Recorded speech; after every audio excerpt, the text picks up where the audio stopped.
Nesse vídeo eu vou te ensinar qual é o procedimento correto que deve ser adotado quando uma pessoa é encontrada dentro de casa já sem vida.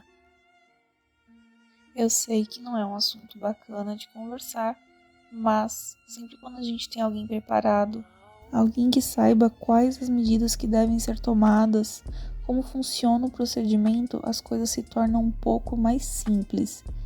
Então, se você está passando por isso ou conhece alguém que está passando, presta bastante atenção nesse vídeo. Meu nome é Stephanie e eu tô aqui para te explicar um pouquinho de como funciona esse assunto. Não esquece de deixar o seu like no vídeo e compartilhar com quem você acha que seja interessante esse vídeo. Bom, sem mais delongas, vamos à primeira pergunta. Essa pessoa faleceu dentro de casa. Ela fazia algum tratamento de saúde em casa? Ela faleceu em razão da doença? Sim ou não? Se sim, se ela fazia um tratamento de saúde em casa e ela faleceu por causa dessa doença, o médico que acompanha o tratamento, geralmente é um médico particular, ele vai atestar o óbito? Então, como é que funciona? O médico, normalmente é um médico particular, ele pode ou não atestar o óbito. Se ele atestar o óbito, então ele vai fazer uma declaração de óbito e o corpo vai direto para a funerária. Mas isso é mais difícil de acontecer. Normalmente não é o que acontece. Senão, o médico não vai assinar o atestado. Ou, se essa pessoa não fazia nenhum tratamento, se ela não tinha uma doença onde ela fazia um tratamento dentro de casa, então agora vamos para o segundo procedimento. Esse procedimento é realizado pela delegacia. O representante vai até uma delegacia de polícia. Lá, a autoridade policial pode tomar algumas medidas, entre elas, perguntar se já acionaram o SAMU ou o serviço de resgate, onde o médico vai atestar o óbito de forma simples.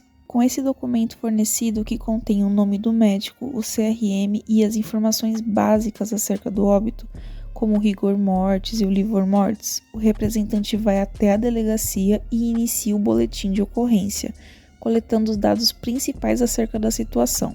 O que eu posso aqui é deixar uma dica muito importante. Lembrando que eu estou falando aqui do estado de São Paulo, da cidade de São Paulo. Pode ser que onde você more tenha alguma diferença, mas em regra é assim que funciona, então sempre fica atento. Se você quer agilizar o processo, a melhor forma é sempre chamar o SAMU, porque o SAMU vai fornecer uma guia. Quando for até a residência, quando for até o local, eles fornecem uma guia. Com essa guia, você se encaminha até a delegacia e vai lá começar os procedimentos na delegacia, que são os que eu vou começar a narrar agora.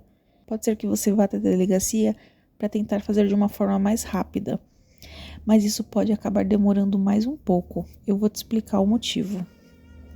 Imagina que uma pessoa faleceu e ela foi encontrada já no terceiro dia. Então, você vai até a delegacia e diz, olha, por exemplo, o meu pai faleceu, acabei de encontrar ele em casa e eu vim registrar um boletim de ocorrência. Pode acontecer de já ser feito todo o boletim de ocorrência, o carro de cadáver passar, recolher o corpo e levar até o SVO. Quando chegar no SVO, o médico vai falar, não, essa não é a morte que se enquadra para esse corpo estar aqui. Esse corpo tem que ser encaminhado para o IML. Então, tem toda uma alteração, esse corpo é encaminhado para o IML. Por quê? Porque ele já está sem vida há muito mais tempo do que o SVO pode aceitar. E isso acaba demorando mais. Quando você chama o SAMU, o médico do SAMU preenche uma ficha. E lá ele vai escrever o estado do corpo. E isso vai acelerar o processo na delegacia. E assim não vai ocorrer essa demora caso vá para o SVO e tenha que ser encaminhado para o IML. Enquanto o registro é realizado pelo escrivão, uma equipe de policiais vai até o local onde o corpo se encontra e lá eles realizam uma análise do local e das condições do corpo para decidir sobre a natureza do registro e o local para qual o falecido será destinado, que é o SVO ou o IML.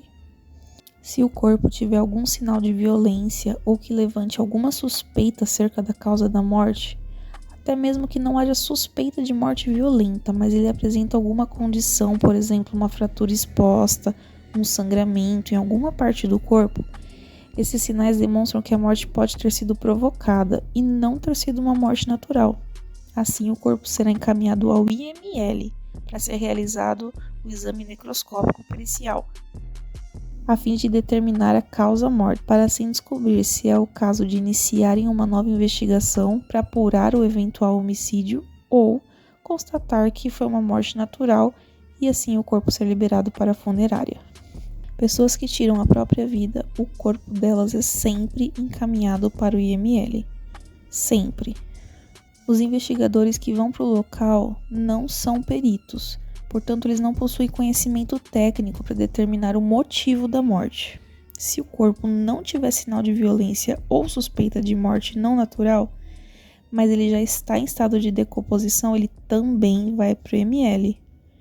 Caso a morte seja recente, sem sinais ou indícios de violência, o ambiente está em ordem, sem sinais de briga, de invasão, nesses casos é encaminhado para o SVO, que é o Serviço de Verificação de Óbito.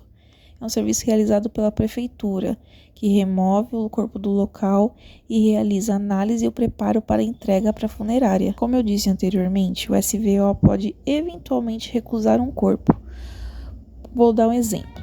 Vamos imaginar que um corpo foi visto no local e, aos olhos de quem vê, dos investigadores que viram, estava tudo ok, eles não viram nenhuma marca. Então chegou o carro de cadáver, recolheu o corpo e levou para o SVO.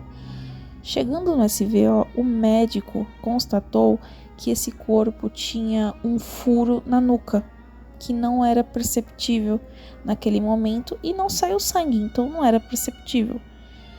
Esse furo já é um indício, então o que o médico faz? Ele vai avisar a delegacia, pede alteração da natureza da morte e assim o corpo é encaminhado para o IML. O SVO também eventualmente pode recusar quando um corpo já está em estado de putrefação. Por isso é muito importante sempre acionar o SAMU. A guia do SAMU vai auxiliar nesse processo.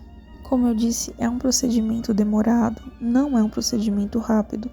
Mas você pedir a guia do SAMU para o médico do SAMU é uma coisa que pode acelerar o processo. Por exemplo, caso o corpo vá para o SVO, chegando no SVO, é constatado que esse corpo tem que ir para o ML, é mais tempo para ele ir até o ML, para depois do ML ele ser liberado para a funerária, preparar o corpo para após haver o velório, a cremação, o enterro.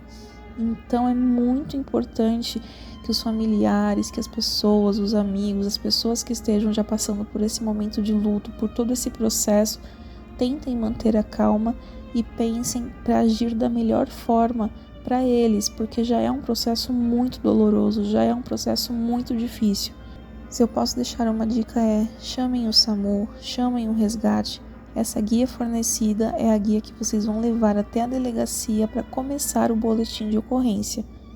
Essa é a melhor forma, a forma que eu acredito que seja a mais célere e cause menos transtornos nesse momento que já é um momento tão difícil. Eu espero poder ter ajudado vocês. Não esqueçam de deixar o like no vídeo e eu vejo vocês no próximo Operação Lotus.